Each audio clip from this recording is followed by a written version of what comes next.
नागपूरचे हिवाळी अधिवेशन अगदी तोंडावरती आलेलं आहे आणि प्रस्तावित मोर्चे पाहता, आंदोलनं पाहता पोलिसांनी या अधिवेशनासाठी अतिरिक्त सुरक्षा व्यवस्था तैनात करण्याचा निर्णय घेतलाय। इतकंच नाही, ते सुरक्षेसाठी ड्रोन आणि बॉडी कॅमेरांचाही वापर केला जाईल। गेल्या वर्षी शिक्षकांच्या मोर्चात आंदोलनकर्त्यांवरती लाठी हल्ल्याच्या घटना घडल्या होत्या, त्यामुळे अतिरिक्त कुमक सोबतच अधिकाऱ्यांची संख्या देखील यावेळी वाढवण्यात आली आहे।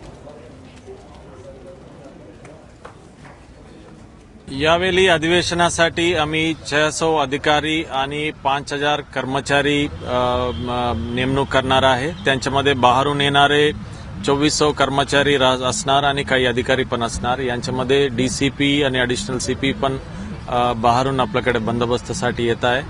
त्याचबरोबर 8 SRP कंपनी आपल्यासोबत आहे आणि सिक्युरिटी करिता विशेष करून QRT, RCP आणि फोर्स 1 आपण नेमणार आहे।